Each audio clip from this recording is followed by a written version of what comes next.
We're going to have now some fun discussing not necessarily people that are exactly on the same page on these issues, but it has been striking that the U.S. Chamber of Commerce and the AFL have both had their leaders. In fact, there was a meeting this morning where members of both were talking about the need to do something to get the equation of investment in a different track within the United States.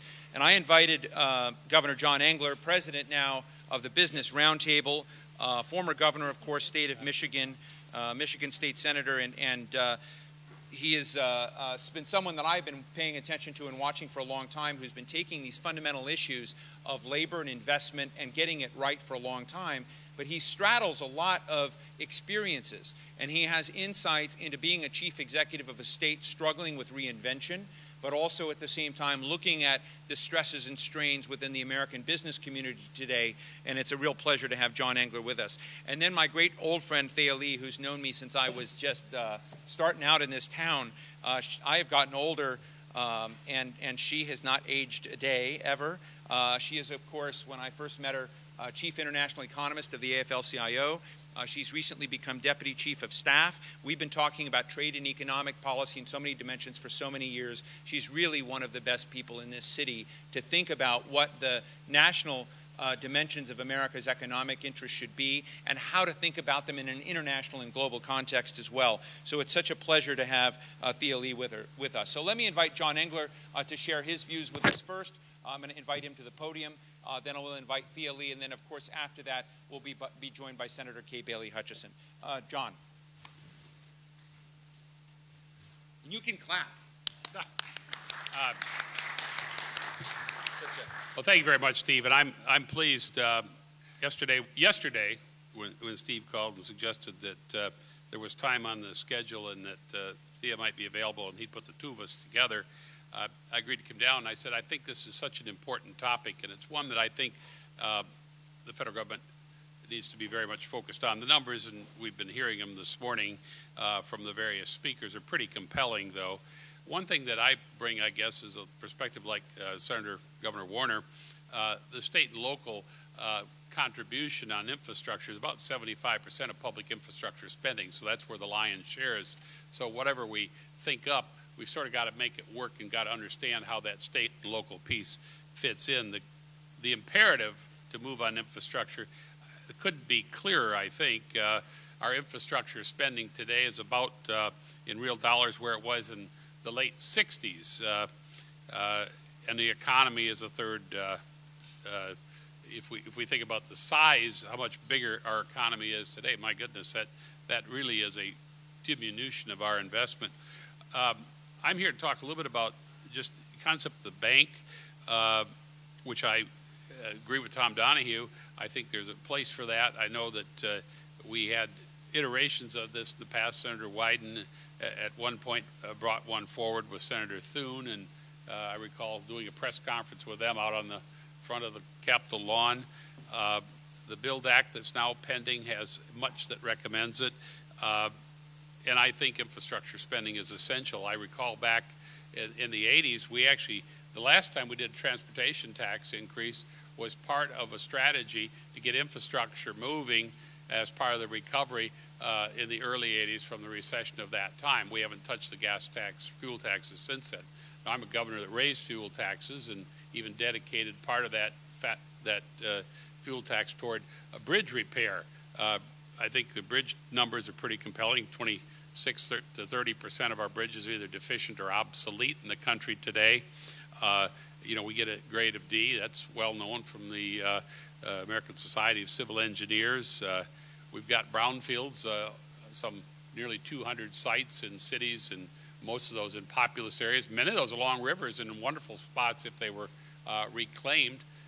Again, back to our Michigan days, we actually did a clean water bonded for this, and went at the idea of cleaning up brownfield sites in cities, and ended up creating significant number of jobs on the front end on the cleanup, and then many, many more on the reuse potential once those sites were put back into functionality. There are some other things, though, that I think need to be in this discussion today, and both parties have an obligation. I think that Mr. Schwartz, you've written about this is one of those things that ought to be bipartisan, and I agree with that. It should be. One of the things that we need today is the ability, if we had a stack of cash, if this room were filled full of $1,000 bills ready to do infrastructure, we probably couldn't get the permits. And we've got to fix that process. So I think there needs to be a build permit process. Piece of legislation goes right along with this, a one-stop shop, so that we can actually get permits. If you're rebuilding transmission lines, for example, on existing rights-of-way, why on earth are we slowing down permits and approvals there? Why can't we accelerate that? There have been attempts in the past.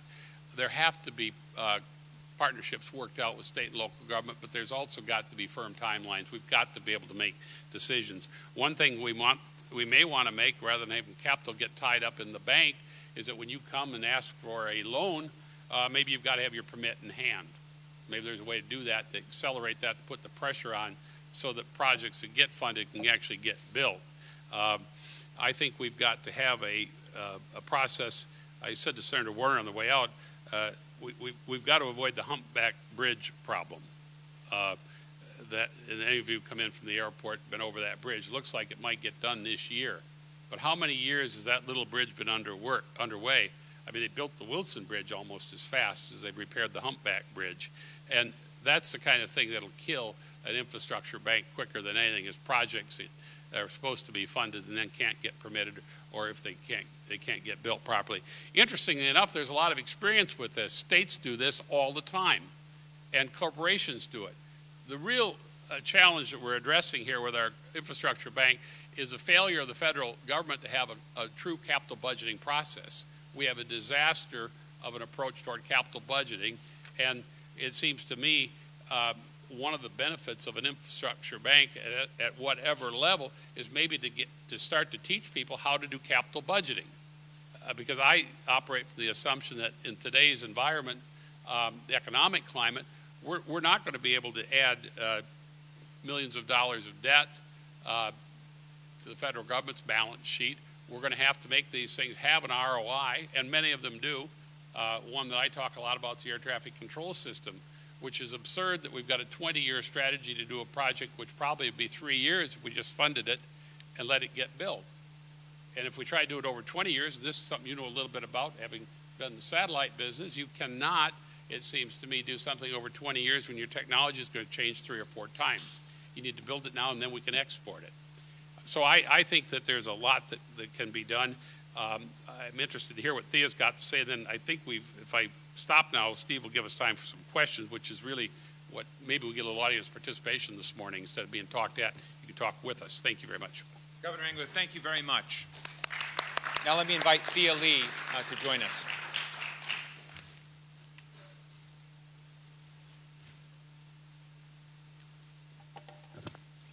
Thank you so much, Steve, and thank you, Governor Engler, for your remarks. It's a great pleasure to be here this morning with all of you talking about this very important subject. The issue of infrastructure and the urgent imperative for our country to invest both more than we have done over a very sustained period of time, and to do so more strategically, more cost-effectively, and with adequate financing, is one that unites labor and business, and Democrats and Republicans, as well it should.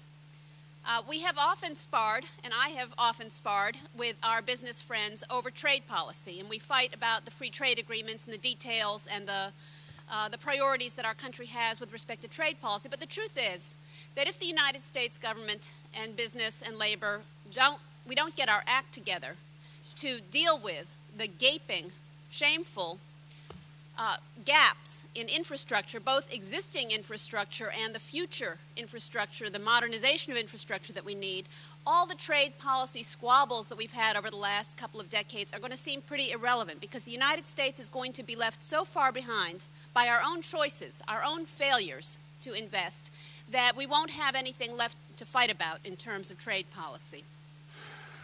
And we have, of course, the 2 different issues that folks have talked about today: the basic maintenance and safety of our existing infrastructure, our existing bridges and roads and water systems and sewage. And then secondly, and no less important, our need to modernize and improve and revolutionize our systems if we want to be 10 years from now a global leader in a dynamic global economy. And I think it goes beyond transportation. Transportation is absolutely crucial. But when we think about infrastructure, we really do need to think about energy systems, as other folks have talked about this morning, and communication as well. And I think particularly in the energy area, which is connected, of course, to transportation, you can see the three-pronged benefits of significant and sustained investments in modernization and more energy sustainability. The productivity competitiveness benefits, which of course are important, the energy efficiency itself and the contributions to global warming and to reducing our reliance on imported energy sources, and then the job creation. And so when you take all those things together, I think it really is puzzling why a city like Washington has tied itself in so many knots that we are unable to muster the political will to address these issues. And the consequences, of course, of failing to invest in infrastructure is not just the loss of jobs and the loss of business, but growing inequality, the loss of the middle class and communities, and the basic safety concerns that a wealthy country like the United States shouldn't be in a position where we don't know when we drive onto a bridge with our families whether the bridge is going to fall into the river or stay stable, and whether our air traffic control system is adequate to the 21st century. We shouldn't have to be asking those questions of ourselves at a time like this in the year 2011. The Urban Land Institute study that Rosa DeLauro mentioned lays out in pretty stark terms the depth and breadth of our infrastructure deficit and also how we stack up to our international competitors. And that is a pretty important issue because how much infrastructure investment we need to do isn't just a question of what we need, but it's a question of what we need, as Steve said, to compete in a global economy. And if our main competitors, our main industrial rivals, Germany, China, Japan, Australia, the European Union, are investing significant amounts more than we are, the question is that the timing of it is something that we all need to be paying attention to, because it's not the kind of thing we're going to wake up 10 years from now and say, oh, you know what, we forgot to invest in infrastructure. Let's do it now. By then, it is too late. It is too late by the time we figure it out. But I do want to lay out a few things that are important with respect to the infrastructure bank and all the proposals that have been out there, and we really appreciate the work that both the Senate and the House have done to bring this to fruition. First is how important it is that we include strong Buy America language so that when we are investing in infrastructure, we are also supporting our manufacturing sector and that we are making sure that the United States has control over the technology and the research and the development that goes into whether it's wind or high-speed rail or whatever it is. But we need to make sure that we have both pieces of that in place, and that's crucial to the success of any infrastructure investment and certainly an infrastructure bank. The second is project labor agreements to make sure that the jobs that are created are good jobs, are family-supporting jobs in the community. And the third is also making sure that while we do want to attract private funding, private-public partnerships to fund the infrastructure that we need, that we are not directly or indirectly financing the privatization of publicly owned facilities, so that we make sure that we are maintaining the importance of those projects. But the key challenges we face, and I'm going to wrap up quickly also because I'm interested in your questions, as is Governor Engler, is scale, timing, and financing. And I think our main concern with respect to scale is that while infrastructure bank proposals are really important and we hope that they will succeed along the lines that I discussed, they're not going to supplant the need for significant federal and state financing of infrastructure. When we talk about the scale that the American Society of Civil Engineers and others who have looked at this issue are talking about, we're talking $2 trillion to repair existing infrastructure and another couple of trillion to bring our systems into the 21st century, whether it's high-speed rail or a smart electrical grid or broadband systems. These are things that are costly, that other countries are investing in, that we need to do. That's a scale of several $100 billion a year every year for the next 10 years and probably for the foreseeable future. We're not going to be able to fund that with a $10 billion infrastructure bank. So let's be real and let's be honest about the kinds of needs we're going to have for revenues to fund the infrastructure we need. This is good for business and it's good for labor, and it's essential for all of us to figure out how we can find some sensible and fair revenue measures, otherwise known as taxes, to fund the infrastructure that we all agree that we need. Some people would say the United States is too broke to afford significant infrastructure investment. Not at a time like this. We can't talk about it. We're broke. I've heard that from a lot of folks on the Hill in the last couple of weeks or last couple of years. And we can't even afford the world-class workforce development and training and education that we need. I don't think I have to say that this is really idiotic kinds of thinking. We are not broke. We're not poor today. We are a wealthy country today. We can afford to invest in the infrastructure we need. And the fact is that if we don't invest in the infrastructure we need and the kinds of improvement and modernization that we are talking about here in this room today, I can guarantee you we will be broke 10 years from now. Thank you very much. I look forward to your questions, and I look forward to working with the business community to get this done. Thea, thank you so much, and thank you for the spirit of goodwill. I think, you know, as a blogger, I write the Washington Note, which is becoming part of the Atlantic family. It's interesting how, when you're in that world, how little civility there is anymore. And it's nice to see that issues can drive that sort of civility, which is so key in getting anything done anymore. I did want to open the floor to questions. We're remarkably on time. Can't quite believe it. But Senator Hutchison will be joining us as soon as she's here. We're going to move forward. But I'd like to open the floor. Do we have guys with mics out there ready to go? We're going to go right over here, but as we're moving the microphone this way, and we'll move it over here, I want to just pose a question. From my point of relative ignorance about the bill, I would raise two questions that I would have, just as a naive person thinking about writing this. One is, we've heard a lot about capital budgeting. Since I worked for Senator Bingaman years ago and was thinking about the state of New Mexico, it never made sense to me that both chambers of Congress weren't able to do the things that made more sense from a financial, return on investment, capital budgeting. And if there was a capital budgeting system, if you had a choice between infrastructure bank and capital budgeting, would you get a systemic impact very quickly with capital budgeting if you did just what was sane, in my view? That's one question. And the second is, that I think maybe is politically incorrect, but I think it's important, Fannie Mae hasn't turned out to be such a successful hybrid institution that really did hit the public interest in the right way. What do you think needs to be done to prevent another institution from going that track? In other words, to kind of raise, if you will, the vital side of getting infrastructure bank right, but not distorting market signals to such a point that you got what we saw after Fannie Mae. I don't know if either of you want to respond, but then I'll move to the audience. You want to do Fannie Mae? I'll just take the capital budgeting part. And the legislation, the pros and cons, there's a discussion about how this would be different than Fannie and Freddie and Farmer Mac, and a different approach. The one thing that is in this proposal also, which is kind of interesting, is an independent board, while nominated by leaders in the Congress and appointed by the President and confirmed by the Senate. The idea is independence to insulate so that these are truly decisions made based on merit, and that the projects have to both be of certain size and scale to be approved, but also are supposed to be depoliticized, because clearly a bank like this, you would say any project, I guess, is technically, in the old words, an earmark. I mean, you decide what you're going to do. But Thea made a point. I want to come back to it, because let's say you did the bank just the way it's proposed, and you did $10 billion. That's a drop in the bucket compared to what the national needs are. And we can't forget that. There's a lot of private capital that's ready to go to work if it could be permitted today. And that's not an insignificant question. There are rules pending, for example, a conversation over at EPA on an ozone rule, dropping ozone limits from 0.075 down to 0.60.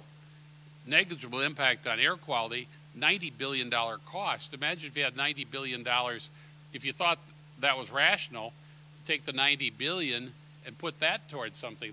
So it's a question of priority setting. And I think sometimes nobody looks at the totality of what's being done, because I'd rather do that. If we got rid of New Source Review, which is kind of a sacred cow today, we'd begin immediately to upgrade power plants all over the country. Almost all of those jobs would be trades jobs, and they would happen right now. They'd start, because that makes the power plant more efficient.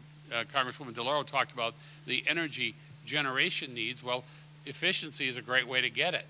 So when we talk infrastructure, I think the bank is important, but we would sell ourselves way short of what the job creation potential is if we fixed some of the other infrastructure barriers that are implicit in either regulation or policy that's either been made by agencies or by Congress.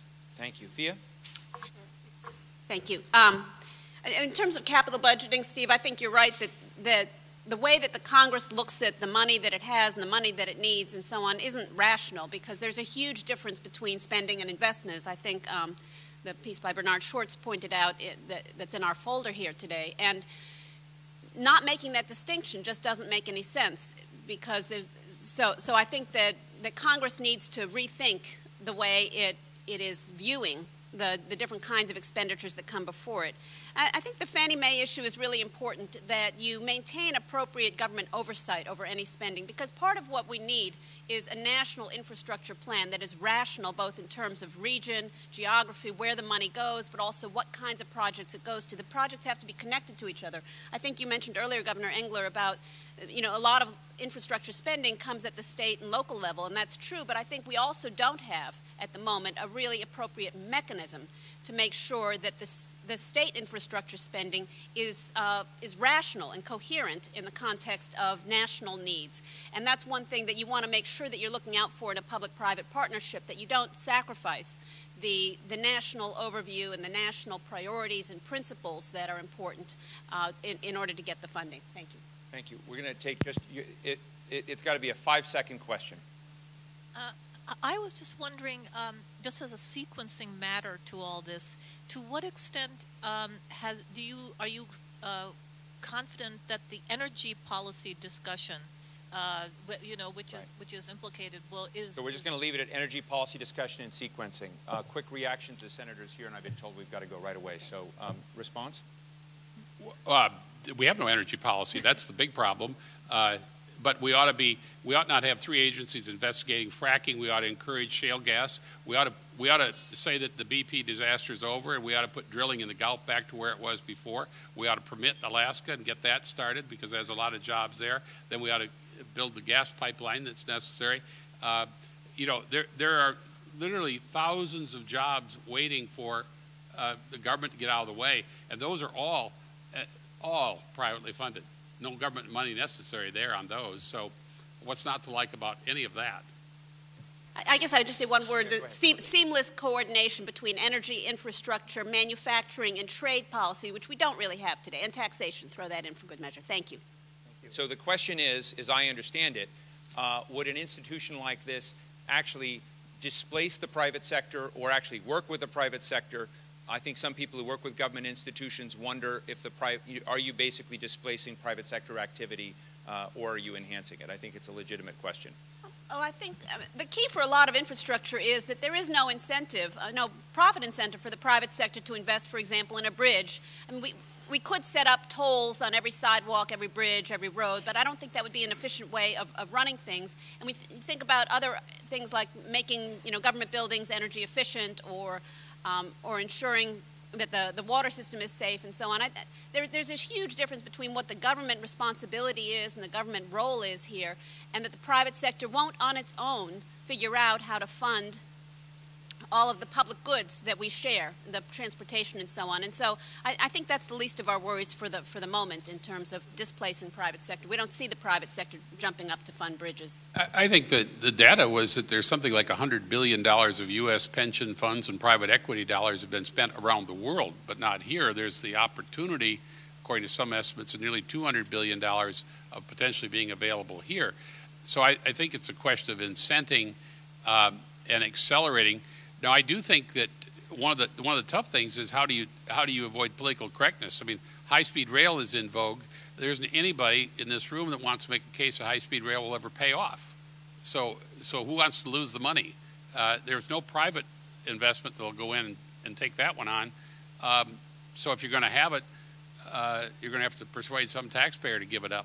But on the other hand, sewers and waters, they've got user fees, and those are pretty easy to incent.